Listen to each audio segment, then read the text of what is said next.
আপনাদের প্রতি আমার সহস্র সালাম এবং সম্মান। আমি বলবো শুধু একটি কথা আসছে যে এই দেশের মানুষ এইভাবে পরিবর্তনের মাধ্যমে মানবাধিকার পায় নাই, শান্তি পায় নাই, উন্নত একটা সুশৃঙ্খল স্বাবলম্বী দেশ পায় নাই। আমরা ইনশাআল্লাহ ঘুরে দাঁড়াবো, সৎ এবং যোগ্য নেতৃত্ব যথাস্থানে আমরা বসাবো ইনশাআল্লাহ। মুসলিম গ্রাম সকলের প্রতি আমার আন্তরিক সালাম, আসসালামু আলাইকুম ওয়া রাহমাতুল্লাহি ওয়া বারাকাতুহু। আপনারা সবাই ইতিমধ্যে অবগত হয়েছেন, নিঃসন্দেহে সারা দুনিয়ার শ্রেষ্ঠ একজন মুফাসসির শহীদ আল্লামা দেলোয়ার হোসেন সাঈদী হাজার হাজার লাখ লক্ষ বললে ভুল হবে, দুনিয়ার আনাচে কানাচে সারা বিশ্বে দল মত নির্বিশেষে, ধর্ম বর্ণ নির্বিশেষে কোটি কোটি মানুষের হৃদয়ের স্পন্দন শহীদ আল্লামা দেলোয়ার হোসেন সাঈদী। তার বিশেষ একটা ডিজিগনেশন আমাদের মধ্যে পরিচিতি লাভ করেছে। কোরআনের পাখি বললে পৃথিবীর এই প্রান্ত সেই প্রান্ত এক নামে ডাকেছেন, সেই হলো শহীদ আল্লামা দেলোয়ার হোসেন সাঈদী রহমতুল্লাহ। কি বলেন ঠিক? তার স্মরণে তার রুহের মাগফিরাতের জন্য এবং সর্বদলীয় আলেম ওলামা সহ যারাই ন্যায় এবং ইনসাফ ভিত্তিক দুর্নীতিমুক্ত সমাজ এবং রাষ্ট্র উপহার দেওয়ার জন্য কোরআন এবং সুন্নাহ থেকে মানুষকে আহ্বান করে ইতিমধ্যে শাহাদাতের রুমিও সুলা প্লান করে এই দুনিয়া ত্যাগ করে চলে গেছে, তাদের রুহের মাগফিরাতের জন্য আজকে আমরা দোয়া করব ইনশাআল্লাহ। যুগ যুগ ধরে প্রমাণিত এই বাংলাদেশে ক্ষমতার পরিবর্তন বারবার এসেছে, কিন্তু মানুষ অধিকার বঞ্চিত মানুষগুলি তাদের অধিকার ফিরে পায় নাই।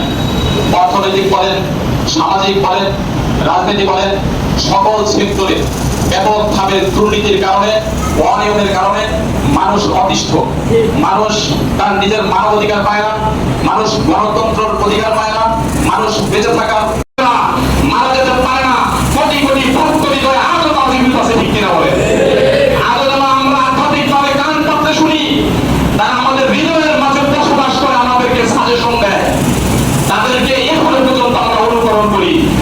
ইনশাআল্লাহ তারা মৃত্যুবরণ করে নাই, আল্লাহর কাছে তারা জীবিত।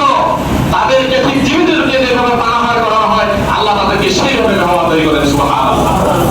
প্রমাণিত হয়েছে সাধারণ কোন ষড়যন্ত্রের কারণে ওই সুখরঞ্জন পালির ভাইয়ের মৃত্যুর জন্য দায়ী করে কারাগার সন্ত্রাসী বেলুর সেই মামলা তার উপরে পাঠাই দিয়া দেলোয়ার হোসেন সাঈদীর বিরুদ্ধে মামলা দিয়া সুখরঞ্জন পালিকে সাক্ষী হিসাবে নিয়েছিল। এই ট্রাইব্যুনাল তাদেরকে পরে সাক্ষী দেওয়াতে পারে নাই। হিন্দু হলেও তার মামলা ছিল, সে এই মুফাসসির কোরআনের পাখির বিরুদ্ধে মামলা দিতে রাজি হয় নাই। অনেক নির্যাতিত হয়ে পালিয়ে ভারতে চলে যায়। বেশ কয়েক বছর পরে সে ভারত থেকে আসার পরেও তাকে সাক্ষী দেওয়ার জন্য আমার ঘরে, কিন্তু সে সাক্ষী দেয় নাই। আলহামদুলিল্লাহ, এইভাবে আমরা জানি, ভালোভাবে জানি, এক শ্রেণীর লোক মুখের ফু দিয়া এই কোরআনের আলোকে নিভায় দিতে চাইছিল, কিন্তু আল্লাহ তাআলা তার এই নূরকে বিকশিত করবেন পূর্ণ মাত্রায়।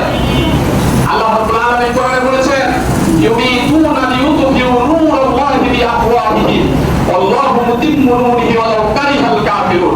ওই অস্বীকারী খোদাদ্রোহী শক্তি যতই চাপ না কেন কোরআনের আলোকে, সত্যের আলোকে এখান থেকে মুছে দিতে, নিভিয়ে দিতে, কিন্তু আল্লাহ তাকে পরিপূর্ণ করবেন ইনশাআল্লাহ।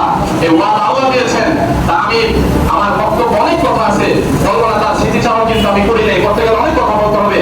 আপনারা অত্যন্ত ধৈর্য সহকারে বসেছেন, আপনাদের প্রতি আমার সহস্র সালাম এবং সম্মান।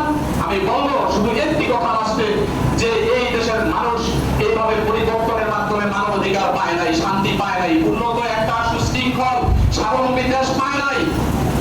আমরা ইনশাআল্লাহ ঘুরে দাঁড়াবো, সৎ এবং যোগ্য নেতৃত্ব যথাস্থানে আমরা বসাবো ইনশাআল্লাহ। তাহলেই মাত্রই আসে আগামীর জনতা তাদের অধিকার ফিরে পাবে, ঠিক কিনা বলেন? ইনশাআল্লাহ আপনাদের ভালোবাসা, সহযোগিতা, সমর্থন কামনা করে আমার সংক্ষিপ্ত আলোচনা এখানে শেষ করছি। সকলের কল্যাণ